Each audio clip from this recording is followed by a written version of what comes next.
a small shell that can take down 700 men, trees that fire seeds like it's target practice, and of course, something from Australia. Let's find out what we should avoid if we don't want to die. First up, we have the Portuguese Man O War. If you are ever out swimming and you see this guy, please get out of the water immediately. While the Portuguese Man O War may look beautiful with its translucent body and colorful shades of pinks, purples, and blues, it's incredibly dangerous as the venom of this animal is highly toxic and can be lethal if not treated right away. And if it doesn't kill you, contact with the tentacles of this siphonophore, which is often mistaken for a jellyfish but it's not, can cause pain, paresthesia, which is numbness and tingling at the site of the sting, as well as intense burning sensations throughout the entire body. So it's best and incredibly wise to avoid this animal. Luckily, it does not actively seek out humans, but with that being said, it's not some kind of rare sea creature that lurks in the depths or only comes out at night. In fact, it's more often than not seen during the day, and it actually floats, using the balloon-looking part of its body, which is actually a gas-filled bladder holding it at the surface of the water. Oh, and its tentacles can grow to be up to 165 feet long,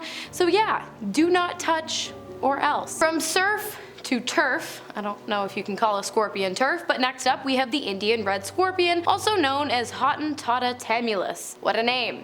This thing is dangerous, extremely dangerous. In fact, it was referred to by National Geographic as being the world's deadliest scorpion. And it's fairly small, so if you're ever in India or eastern Pakistan, the eastern lowlands of Nepal or Sri Lanka, watch your step, because even though this insect measures in at a maximum of 3.5 inches, its venom packs a punch, which makes sense considering its venom is composed of 110 proteins belonging to 13 separate venom protein families. Bucotoxin and macotoxin are two of the major neurotoxins in the venom that have a negative impact on the human body. When a person gets stung by this animal, they will experience severe pain, vomiting, swelling, breathlessness, and alternating high and low blood pressure and heart rate. They may also develop a pulmonary edema, a condition in which too much fluid accumulates in a person's lungs, causing them to have difficulty breathing, which then causes them to die in less than 72 hours. Next up, if you're ever beachcombing and you come across one of these little guys, do not pick it up. It's called a cone snail,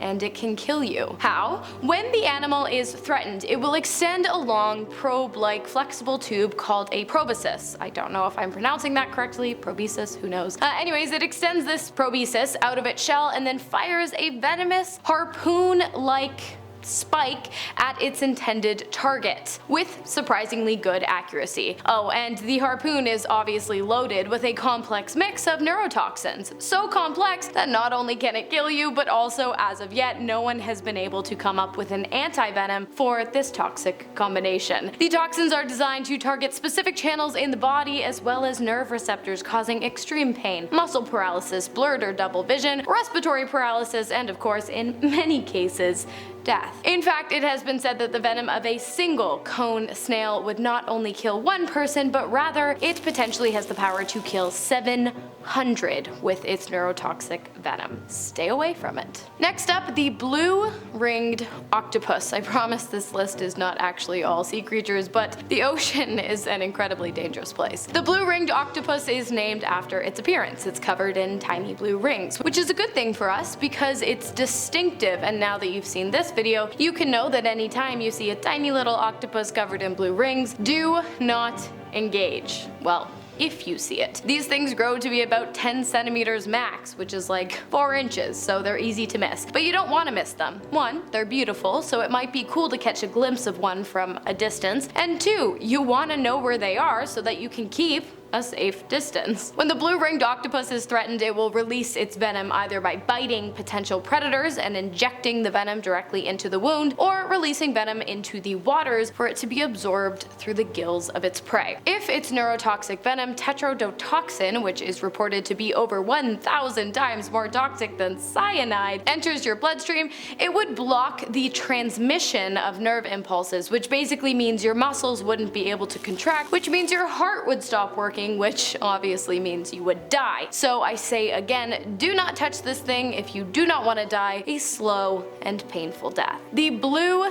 Glaucus is next, another cute underwater creature that can cause you extreme pain, which sucks because again, I think this thing is so freaking cute. But unfortunately, one small sting from this small blue creature will cause nausea, vomiting, excruciating pain, allergic contact dermatitis, which is basically a rash, and post-inflammatory hyperpigmentation, which is like a permanent rash. While some people have died from coming into contact with the animal, these were incredibly rare cases, luckily, and the victims, unluckily, who experienced fatality suffered from allergic reactions and unfortunate circumstances. But still, you don't want to touch this thing. Remember the Man O War I told you about earlier? Well, that's actually where this small sea slug gets its venom. It hitches itself a ride on the siphonophore and then ingests its stinging cells, and then it stores those cells in its teeny tiny feathered finger-like appendages. Luckily, it becomes nowhere near as toxic as the Man O War itself, but still, I wouldn't be taking any chances if I were you.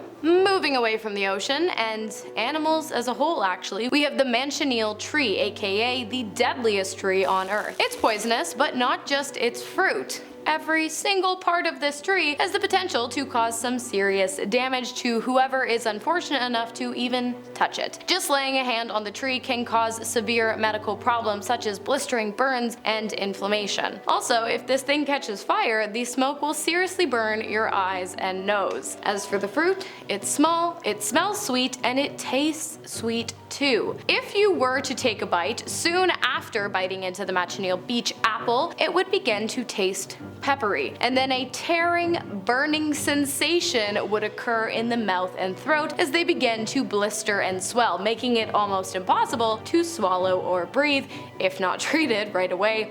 One bite can kill you. The tree grows in southern Florida, the Keys, many of the Caribbean islands, Mexico, and Central America. Its main purpose is to combat beach erosion, serving as a natural windbreak, which is why even if you could touch it, you shouldn't, because it serves as protection to the shorelines. Also, while doing research for this video, I noticed a lot of these trees had little signs that say do not stand underneath when it's raining, and that's because the sap will drip down and cause severe burns. Stay away from this thing. Next up, Australia. It's the Australian box jellyfish, specifically the Tronex flickeri. I hope I said that right.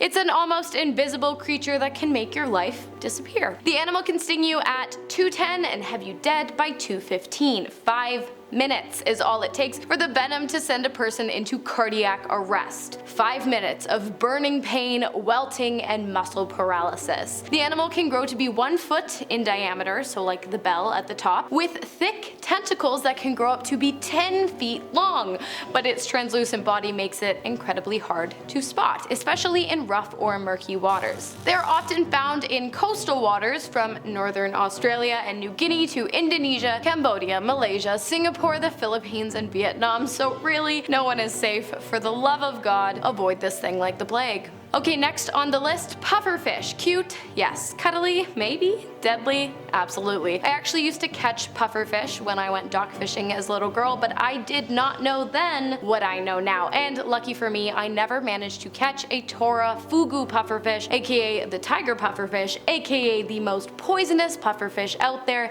that can kill you with just one touch. The animal's spikes, which become more prominent when it's all puffed up, hence the name for those of you who don't know, contain the same toxin that can be found in the blue-ringed octopus's venom, tetrodotoxin, which as we know is more powerful than cyanide and can easily cause death. Luckily, these guys don't carry as much of this toxin in their spikes as the infamous blue-ringed octopus, so if you were to brush your hand up against one of these while out scuba diving, you likely wouldn't lose your life, but you'd probably lose your hand. What's crazy though is that people actually eat these animals in Japan, but they must be prepared by a highly skilled, extensively trained chef who knows which part of the meat are safe to eat and in what quantities? I think you can count me out of that one. Next up, the Sandbox Tree. It's pretty obvious just by looking at this thing that you shouldn't touch it, but just in case you need more reasons, I'll give you more reasons. I mean, besides the razor sharp, over an inch long, poisonous sap-filled spikes lined all along the trunk, this thing has projectile seeds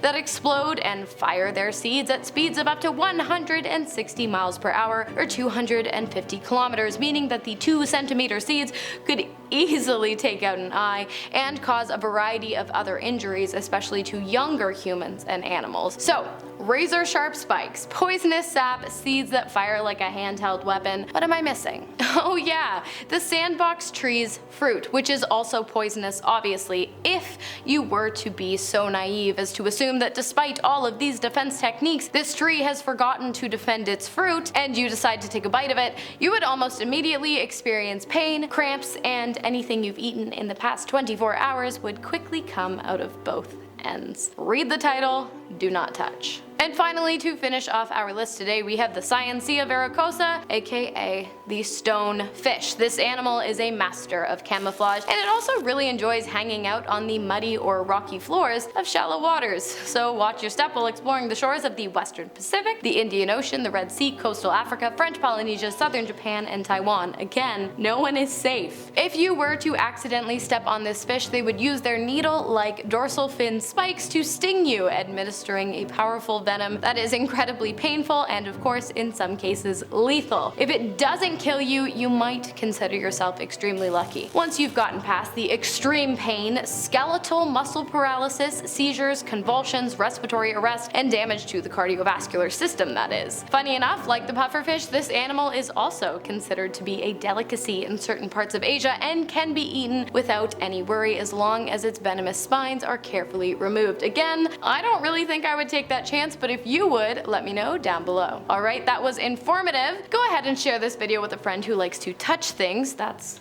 weird, but you could save a life. Anyways, I've been your host, Hannah Thompson, and I will see you in the next video.